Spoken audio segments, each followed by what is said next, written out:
طيب بسم الله الرحمن الرحيم السلام عليكم ورحمة الله وبركاته الحمد لله الذي هدانا لهذا وما كنا لنهتدي لولا أن هدانا الله وأشهد أن لا إله إلا الله وحده لا شريك له وأشهد أن محمدا عبده ورسوله يا أيها الذين آمنوا اتقوا الله حق تقاته ولا تموتن إلا وأنتم مسلمون وبعد.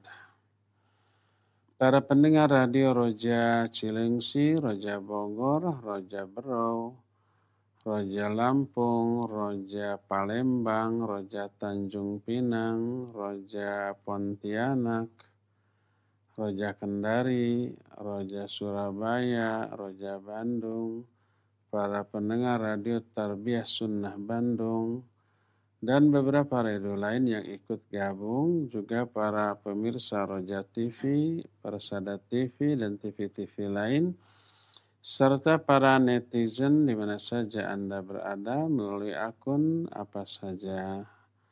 Alhamdulillah kita kembali berjumpa.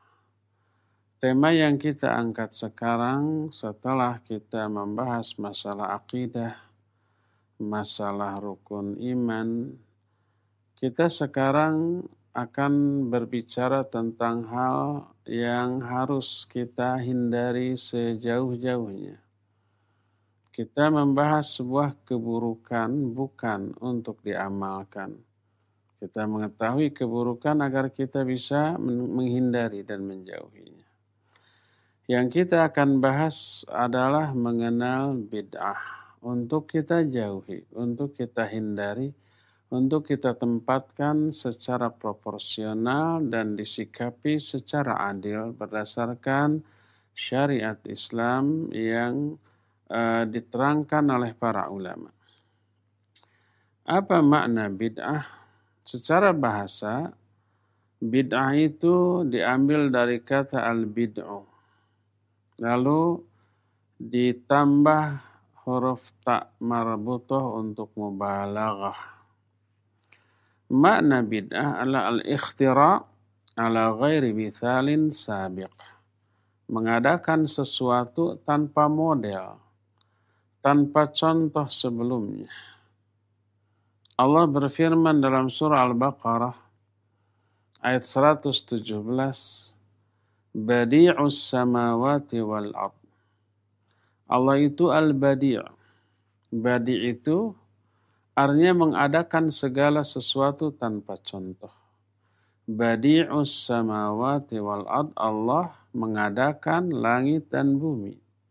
Menciptakan, berkreasi, berinovasi tentang langit dan bumi tanpa ada contoh sebelumnya. Dalam menciptakan langit dan bumi, Allah tidak mencontoh apapun ataupun siapapun. Itu terungkap melalui kata al-badi'. Badi'us samawati wal ard. Itu satu akar kata dengan bid'ah.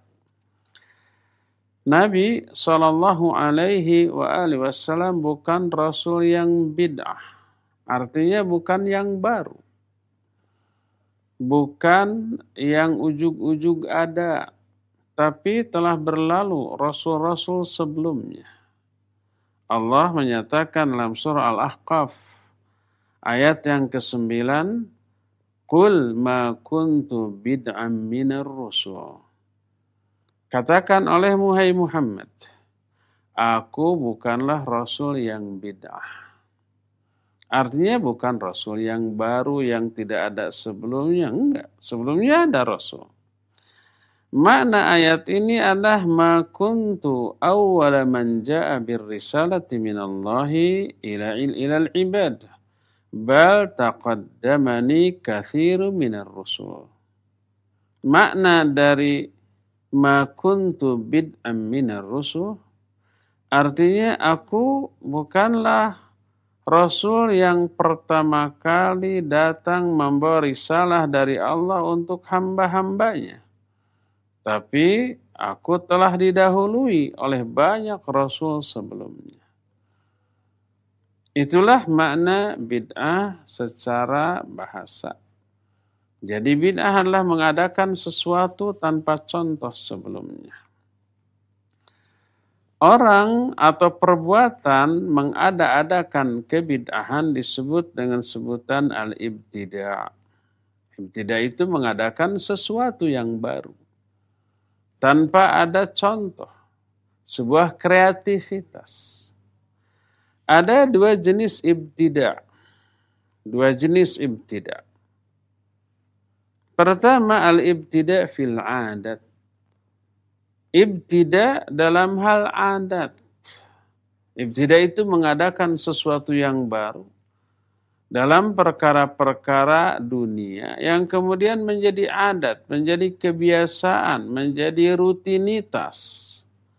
Seperti berkreasi, membuat, mengada-adakan sesuatu dalam masalah sains, teknologi, peradaban, atau apapun dari perkara dunia ini. Maka berkreasi, mengadakan, membuat, menciptakan sesuatu yang baru dalam perkara dunia, ini hukumnya mubah. Boleh, bahkan bagus, selama itu manfaat. Al-aslu fil asya'i al-ibahah, illa maqama dalilun ala nahyi. Segala sesuatu pada asalnya dalam perkara dunia boleh. Kecuali kalau ada dalil yang melarangnya, barulah haram. Selama tidak ada yang melarang, boleh. Karena hukum asal dalam segala perkara urusan dunia, hukumnya boleh. Inilah al-ibtida' jenis yang pertama. Seperti contohnya umpamanya adanya pesawat terbang, adanya alat transportasi yang canggih apapun namanya. Di zaman Nabi-nya tidak ada. Di zaman Nabi hanya ada onta, hanya ada keledai, hanya ada kuda dan yang sejenisnya. Belum ada sepeda, motor, mobil, kereta, pesawat.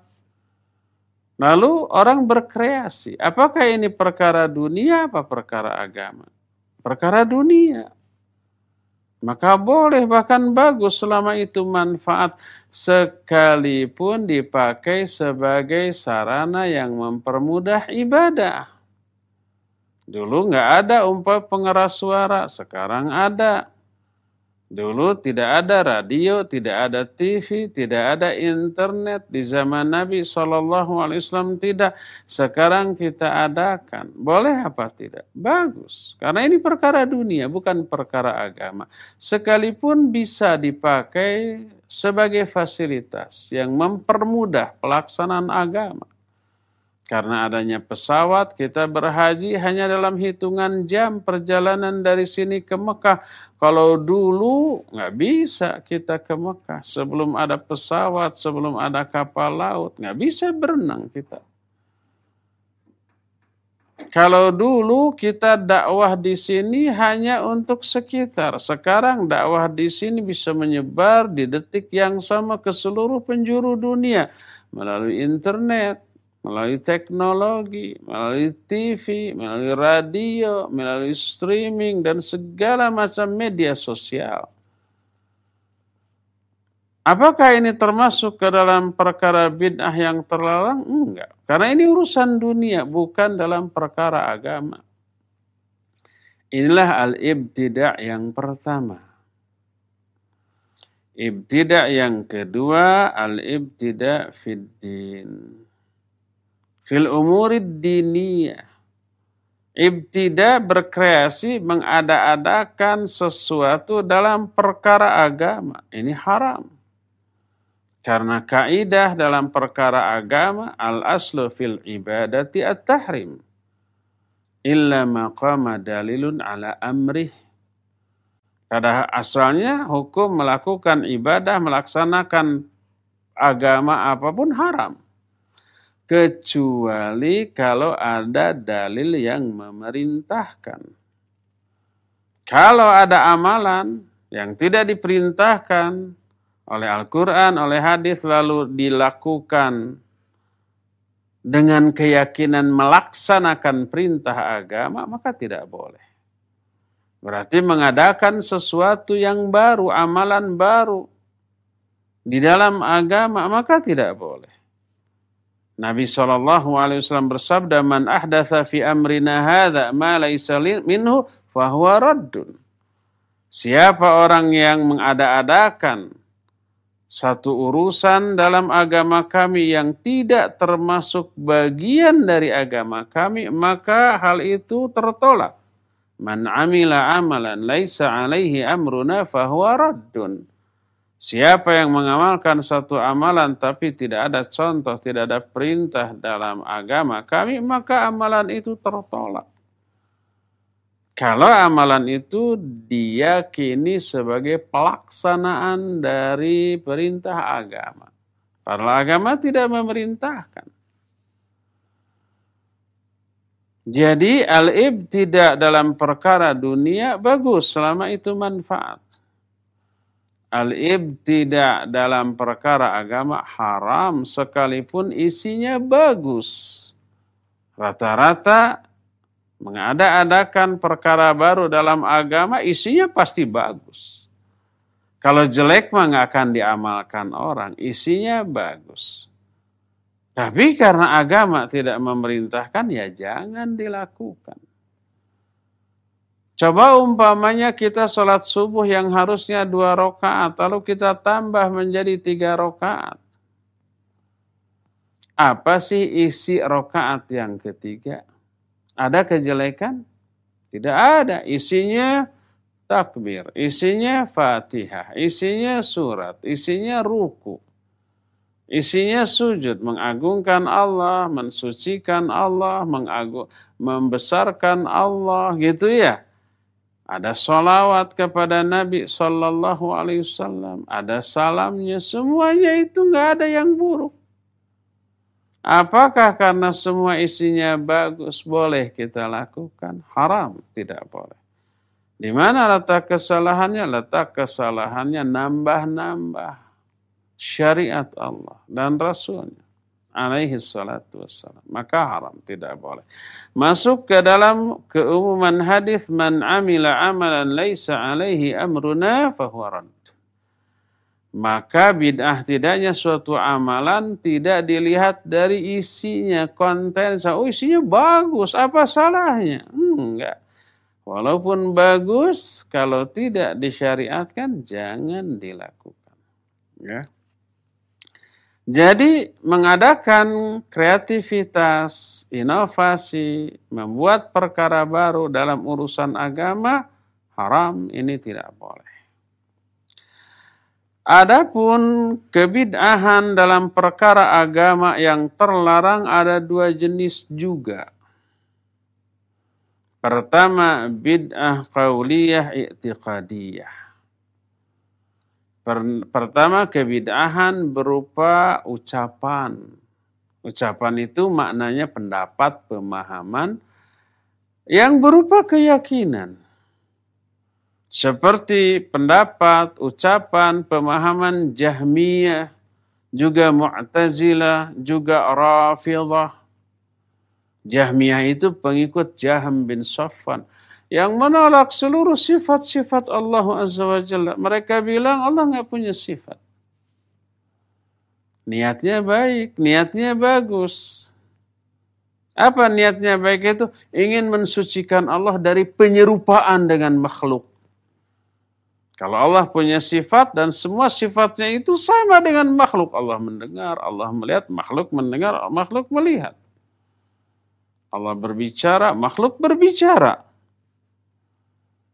Allah umpamanya disebutkan dalam Al-Quran Rahman Rahim, manusia juga Rahman Rahim, dan seterusnya. Makanya enggak, Allah enggak punya sifat. Kalau Allah punya sifat sama dengan makhluk, seluruh sifat Allah ditolak. Demikian juga Mu'tazilah. Demikian juga Rafidhah. Pemahaman dan pendapat yang menjadi keyakinan mereka itu bersifat baru yang tidak pernah diyakini oleh Nabi dan para sahabatnya di zaman dahulu, dan begitu pula kelompok-kelompok sesat lainnya yang menyimpang dari pemahaman Ahlus Sunnah wal Jamaah.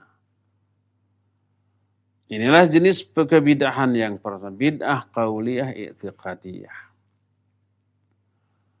Kedua, bid'ah fil ibadah. Kebid'ahan dalam melakukan ibadah. Seperti beribadah kepada Allah dengan cara-cara yang tidak disyariatkan. Ibadahnya mah benar kepada Allah, ditujukan kepada Allah, niatnya untuk Allah. Tapi caranya keliru, caranya ngarang sendiri, caranya dicampur aduk dengan adat, dengan budaya, dengan kebiasaan, dengan kultur dan yang sejenisnya. Atau bahkan diganti secara keseluruhan atau diganti sebagiannya, ditambah, dikurang dan yang sejenisnya, sehingga menyimpang dari cara-cara asal yang disyariatkan. Bid'ah di dalam perkara ibadah ini ada 4 jenis. Apa sajakah itu? Pertama, ma yakunu fi aslil ibadah. Pertama, kebid'ahan dalam pokok ibadah. Para ulama menyebut bid'ah ini dengan sebutan bid'ah haqiqiyah. Dalam bentuk apa? Bi ay yuhditsa ibadatan laisa laha aslun fi syar'. Mengadakan jenis ibadah yang tidak ada asalnya di dalam syariat. Apapun bentuknya, pokoknya syariat tidak ada dari sononya. Seperti apa contohnya? Seperti perayaan hari-hari besar di zaman Nabi dan para sahabat itu tidak pernah diadakan apapun itu. Atau umpamanya mengadakan tata cara sholat yang tidak ada contohnya dari Nabi, atau saum dengan cara ketentuan yang tidak disyariatkan. Saumnya umpamanya dihitung waktu. Yang penting 13 jam. Waktunya dari kapan sampai kapan bebas. Enggak, ketetapannya dari mulai fajar menyingsing sampai matahari terbenam, maghrib. Dari mulai subuh sampai maghrib, berapa jam pun, dan setiap negara berbeda-beda. Kalau di Indonesia perbedaannya nggak begitu jauh, musim apapun paling berbeda setengah jam, 1 jam lah. Musim kemarau ataupun musim hujan nggak jauh berbeda. Tapi kalau negara-negara yang di utara atau di selatan banget yang mengalami 4 musim. Musim panas, musim gugur, musim dingin, musim spring itu apa? Semi. Itu perbedaannya bisa jauh. Di musim panas saumnya bisa panjang. Mulai jam 2 dini hari, bukanya jam 10. 20 jam. Kalau musim panas di negara tertentu. Ada lagi kalau di musim dingin enak. Salat subuh mulai jam 6:30 atau jam 7. Nanti jam 4:30 sudah buka. Bekas sahur juga masih kenyang, ini sudah buka lagi. Berdasarkan hal itulah, maka tidak boleh menetapkan saum, waktu saum berdasarkan lamanya jam atau menit atau yang sejenisnya. Enggak. Jadi bid'ah hakikiyah melakukan ibadah yang sama sekali tidak ada contohnya. Tidak ada ibadah di zaman Nabi yang berupa perayaan hari apapun. Kecuali hari raya Idul Fitri dan hari raya Idul Adha. Selain itu tidak ada. Itu pun tata cara perayaannya baku. sholat, takbir, menyembelih ketika Idul Adha, sudah. Selain itu tidak ada lagi. Itu yang pertama. Jenis yang kedua, ma yakunu fi ziyadati 'alal ibadatil masyru'ah. Kama law zada raq'atan khamisah fi sholati dhuhr awil asar mathalan. Kedua, kebidahan berupa tambahan terhadap ibadah yang disyariatkan. Seperti umpamanya menambah sholat, jumlah rakaat sholat. Subuh yang asalnya 2 jadi 3. Maghrib yang asalnya 3 jadi 4. Zuhur, asar, isya yang tadinya 4 menjadi 5. Atau ditukar. Udah aja subuh yang masih segar 4 rakaat. Asar dan isya yang lagi lemes-lemesnya jadi 2 rakaat. Menambah atau mengurang, ini pun termasuk kebidahan. Sekalipun isinya bagus. Sama umpamanya dengan yang tadi, yang pertama melakukan jenis ibadah yang tidak ada contoh, isinya bagus. Perayaan, apa bentuk perayaan tersebut? Isinya baca Al-Quran, isinya sholawatan, isinya zikir, isinya doa. Bagus nggak isinya semua? Bagus. Siapa bilang sholawat kepada Nabi SAW nggak bagus? Sangat bagus. Diperintahkan. Siapa bilang baca Al-Quran nggak bagus? Bagus. Siapa bilang zikir dan berdoa tidak bagus? Bagus. Tapi walaupun bagus, kalau Nabi dan para sahabat tidak melakukan, ya janganlah kita lakukan. Sama dengan menambah rakaat sholat. Rakaat yang ditambahkan semua isinya bagus. Nggak ada keburukan. Apakah dalam rakaat yang ditambahkan rakaat ketiga pada sholat subuh, harusnya 2 ditambah yang ketiga, ada keburukan nggak? Nyanyi-nyanyi, joget-joget, nggak ada. Umpamanya ketika sholatnya mengumpat, melaknat orang soleh, melaknat para sahabat, melaknat sesama mukmin, ada nggak? Nggak ada. Walaupun isinya bagus, nggak boleh untuk dilakukan. Ini yang kedua. Jenis yang ketiga, ma yakunu fi sifati ada'il ibadah bi ayyu addiyaha ala sifatin ghaira masyru'ah. Kebidahan jenis ketiga dalam sifat atau tata cara pelaksanaan ibadah dengan cara melaksanakan ibadah dengan cara-cara yang tidak disyariatkan. Contohnya ka'ada'il adhkaril masyru'ah bi aswatin jama'iyah mutrabah wa katashdidi 'ala nafsi fil ibadah ila haddin yakhruju an sunnati Rasul sallallahu alaihi wasallam. Contohnya melakukan ibadah atau zikir-zikir yang disyariatkan, tapi dengan cara umpamanya yang tidak dicontohkan. Berjamaah secara kur, atau dengan ditambah alat-alat musik, biar lebih syahdu, biar lebih kondusif, biar lebih terkondisi suasananya sesuai dengan yang kita inginkan sampai nangis-nangis. Enggak. Itu tidak pernah dicontohkan oleh Nabi SAW dan para sahabatnya. Atau memaksa-maksakan diri dalam melakukan ibadah yang disyariatkan sampai pada batasan yang keluar dari contoh Nabi SAW. Seperti umpamanya saum nggak buka-buka, saumnya disyariatkan tapi nggak buka-buka. Saum terus tiap hari.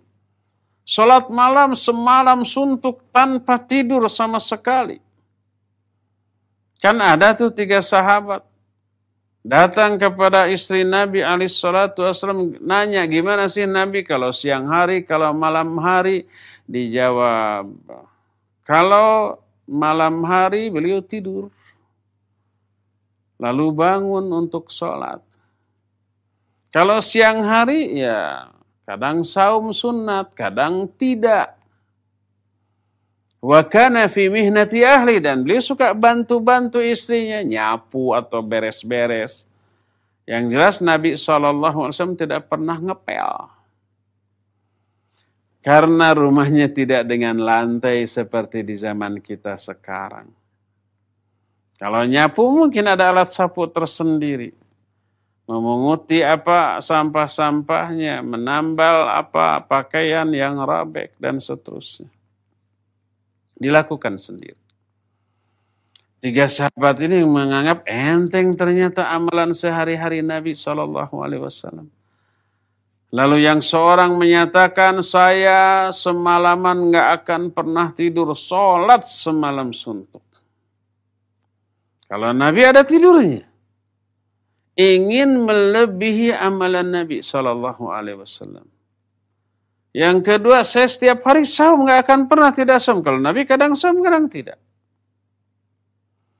Yang ketiganya menyatakan, saya nggak akan nikah. Nikah mah punya istri mah ribet, harus bantu-bantu istrinya.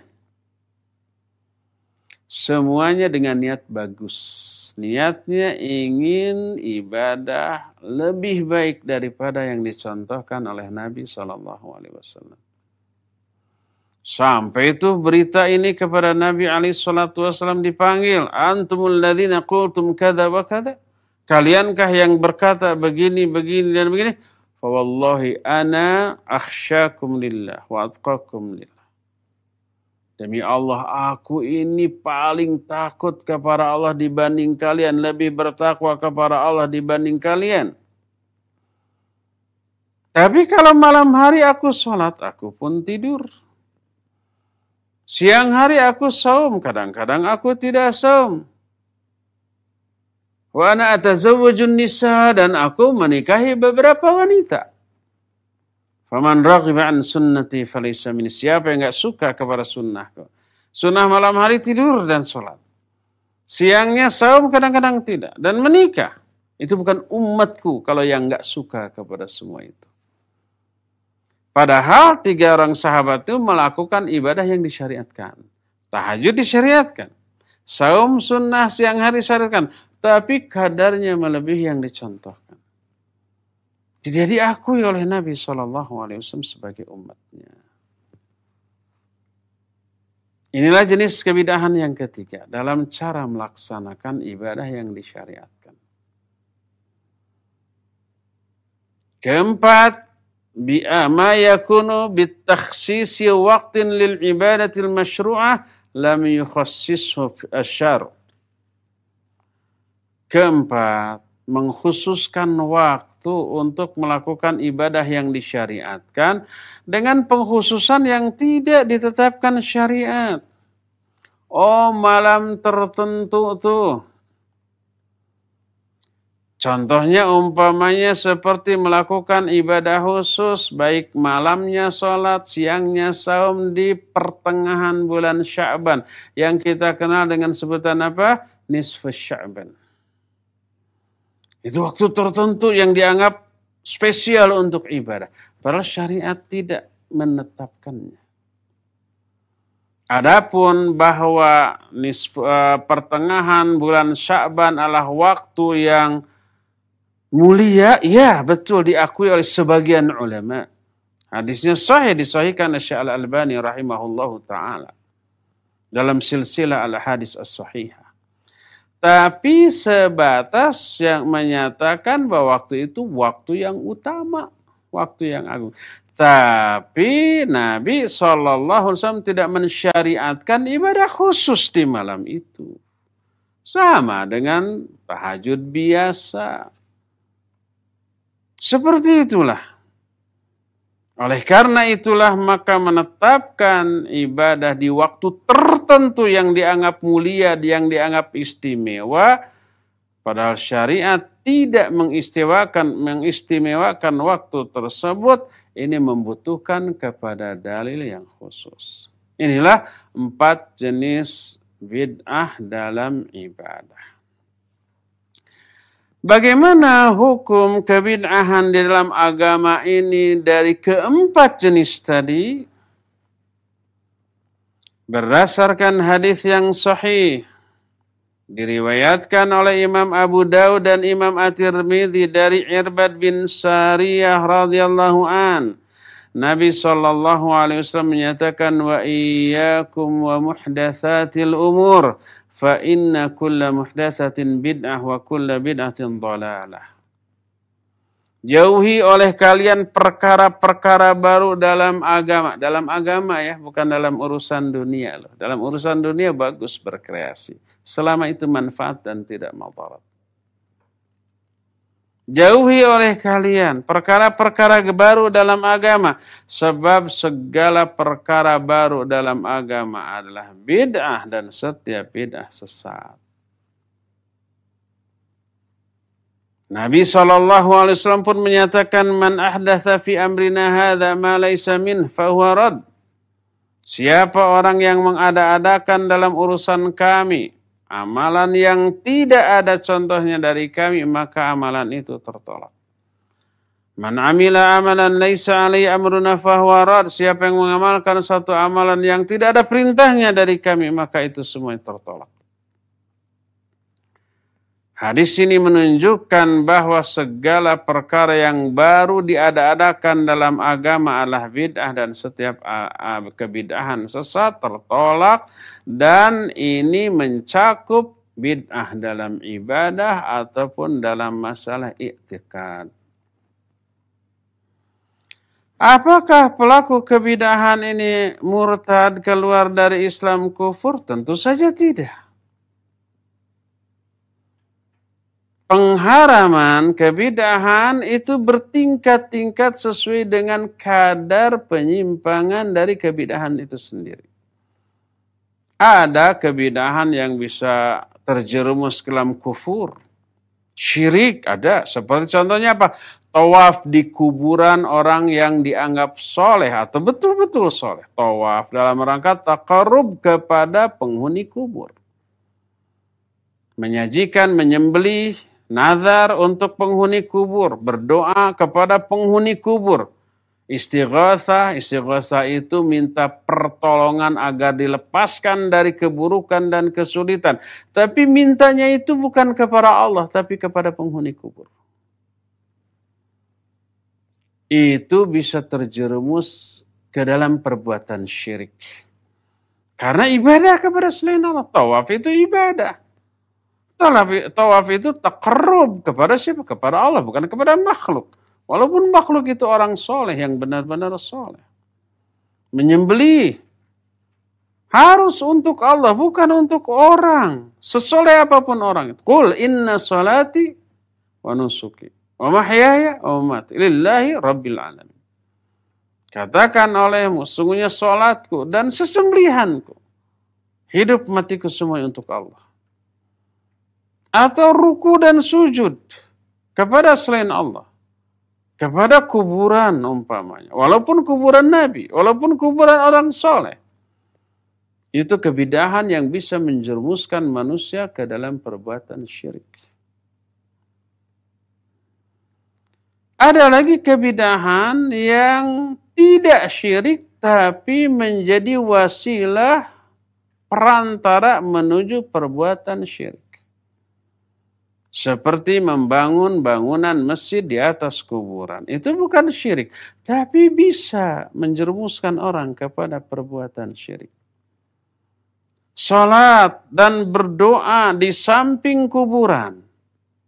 Itu bukan perbuatan syirik. Tapi bisa menjadi perantara untuk masuk terjerumus ke dalam perbuatan syirik. Ada lagi kebid'ahan yang berupa kefasikan secara i'tikad seperti bid'ah Khawarij dan Qadariyah serta Murji'ah. Khawarij ini bahaya. Khawarij inilah yang menjadi sumber lahirnya aksi terorisme. Karena apa? Karena mengkafirkan orang. Kalau kalangan ahlu sunnah menganggap orang yang berdosa besar itu, baik dia itu pemabuk, penjudi, pezina, pembunuh, perampok, termasuk pelaku kebid'ahan, mereka tetap muslim. Haram darahnya, haram hartanya, nggak boleh dibunuh, jangankan dibunuh, disakiti juga nggak boleh. Tapi harus didakwahi. Kalau khawarij menganggap kafir, boleh tuh halal darahnya dibunuh dan hartanya boleh dirampas. Itu khawarij. Itu kefasikan. Dan itu berbahaya. Lahirlah pemboman yang dilakukan oleh kalangan khawarij. Dan kita adalah orang-orang yang anti kepada khawarij dan pemikiran. Kita mah atuh jangankan sampai ngebom, ngebunuh, jangan. Kita mah umpamanya menyakiti tetangga secara lisan, walaupun tetangga tersebut umpamanya kafir, disakiti secara lisan, haram bagi kita.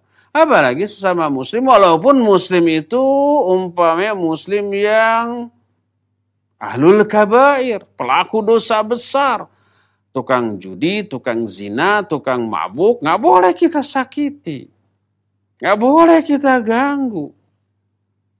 Harus didakwahi, iya. Kalau ternyata didakwahi dengan cara yang baik mereka sakit hati, itu urusan mereka. Kita tidak bermaksud menyakiti. Mendakwahi mengingatkan, saudaraku, zina itu haram. Saudaraku, mabuk judi itu haram, jauhi. Lalu dia tersinggung, urusan dia itu mah. Dia tersakiti dengan ucapan dan dakwah kita. Kita nggak salah, amar ma'ruf nahi munkar, selama caranya baik.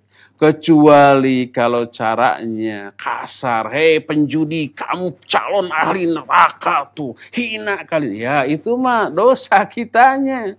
Karena itu mah bukan mengajak, bukan mendakwahi, tapi betul-betul hanya ingin menyakiti perasaannya. Bukan gitu cara dakwah.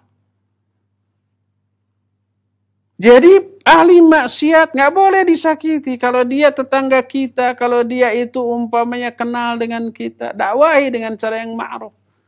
Orang kafir bertetangga dengan kita, jangan disakiti, jangan diganggu, jangan dihina, dicela. Dakwahi dengan cara yang baik. Prinsip kita begitu. Menyakitinya haram, dosa. Apalagi merampas hartanya, apalagi mengalirkan darahnya, membunuh, menghabisi nyawanya, hal lebih haram lagi. Tuh prinsip kita begitu tuh. Makanya kalau kita disebut sebagai bibit-bibit terlahirnya terorisme, itu orang nggak ngerti tentang akidah dan keyakinan kita. Sentimen aja itu. Karena merasa banyak dikritisi oleh kita, dendam pribadi, lalu nuduh tanpa bukti. Hanya pelampiasan emosi dan kekesalan kepada orang yang berseberangan keyakinan atau pendapatnya dengan dia, gitu. Kalau kita yang berseberangan, yang berbeda pendapat, selama perbedaan pendapat itu ada dari sononya, kita hormati, kita hargai. Tapi kita menjelaskan inilah yang benar secara ilmiah, yaitu tanggung jawab ilmiah yang harus dilakukan. Itulah beberapa jenis kebid'ahan dengan hukum-hukumnya. Ada yang memang sampai menjerumuskan kepada kekufuran atau perbuatan syirik. Ada yang hanya sekedar wasilah, perantara menuju syirik. Ada yang hanya sekedar kefasikan. Dan ada yang sekedar maksiat. Ada nggak bid'ah yang hanya sekedar maksiat? Ada. Contohnya umpamanya seperti tabatul. Tabatul itu menjomlo seumur hidup dan berkeyakinan menganggap menjomlo itu lebih baik. Laku? Ya laku, kalau mau nikah bisa, antri itu orang. Tapi enggak gitu. Kenapa? Takut mengganggu ibadah. Saya ingin fokus ibadah kepada Allah SWT. Kalau punya istri harus mencari nafkah, harus merhatikan, harus begini, harus belum punya anak, riweuh, mengganggu ibadah. Kalau sudah punya anak mau ke masjid, anak rewel ingin ikut, dibawa mengganggu, tidak dibawa merengek-rengek, liar.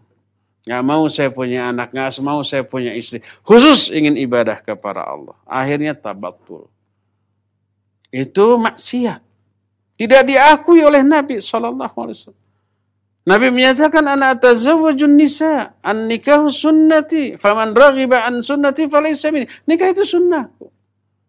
Siapa yang enggak suka kepada sunnahku berupa nikah ini, dia bukan umatku. Walaupun tujuannya bagus, niatnya bagus, ingin ibadah. Tapi kenapa ada ulama yang hebat sampai enggak nikah? Imam An-Nawawi rahimahullah seumur hidupnya membujang. Syekhul Islam Ibn Taimiyah seumur hidupnya membujang. Apakah termasuk ditolak bukan masuk umat Nabi SAW? Dijawab oleh para ulama, enggak. Karena mereka mah tidak anti. Tidak benci kepada pernikahan. Kenapa tidak nikah? Kondisional. Kalau Syekhul Islam Ibn Taimiyah waktunya habis untuk ilmu, untuk dakwah, untuk jihad sampai di penjara dan meninggalnya pun di penjara.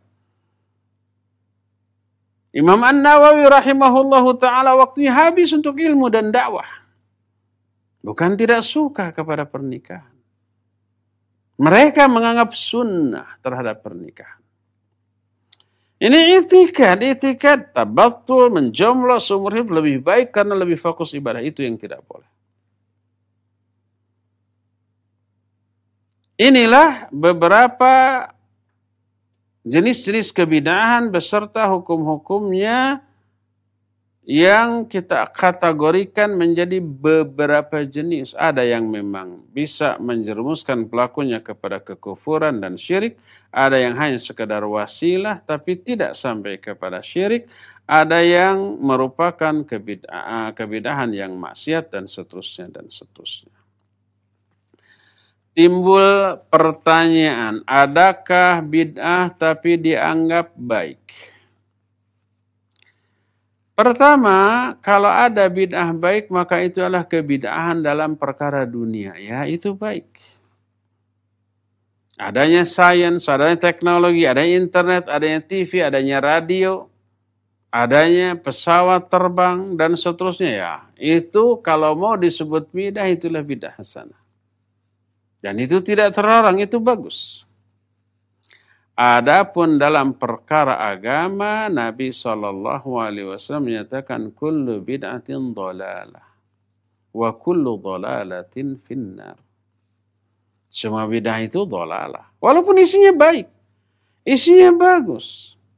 Tidak semua yang bagus kalau lalu dilakukan di waktu tertentu menjadi bagus pula. Enggak. Ada umpah yang bagus tapi haram dilakukan di waktu-waktu tertentu. Contohnya sholat. Bagus enggak sholat? Super bagus. Tapi saat-saat tertentu dilarang. Pas matahari di tengah-tengah, pas matahari terbit, pas matahari terbenam, haram. Ba'da sholat subuh, ba'da asar, haram. Tidak boleh, dilarang. Itu nas yang jelas. Dalam perkara dunia saja, tidak semua yang baik, baik pula ditempatkan secara sembrono. Contoh umpamanya, makanan. Dalam hal makanan. Umpamanya sambal, orang banyak suka sambal. Selain rasanya memberi sensasi yang spesial ya. Bermanfaat bagi tubuh. Konon katanya membantu meningkatkan metabolisme tubuh. Sambal bagus baik. Apakah setiap makanan bagus untuk dicampuri sambal? Ya enggak. Ya. Bubur kacang hijau yang manis, kolak yang manis. Ini sambal bagus, campur. Bagus enggak? Ya enggak lah. Ya. Demikian juga umpamanya penyedap rasa yang alami. Ya bukan kimia. Umpamanya kaldu ayam, kaldu sapi yang murni benar. Ya vitamin, ya protein, ya ada beberapa nutrisi yang dibutuhkan oleh tubuh ya rasanya enak. Apakah semua makanan bagus gak dicampur itu? Ya enggak lah. Sirup dia pakai penyedap makanan. Tuh. Gak karu-karuan. Ya enggak. Demikian juga barang. Kulkas ini manfaat bagus. Tapi kalau kulkas umpamanya disimpannya di ruang tamu umpamanya, ya nggak bagus.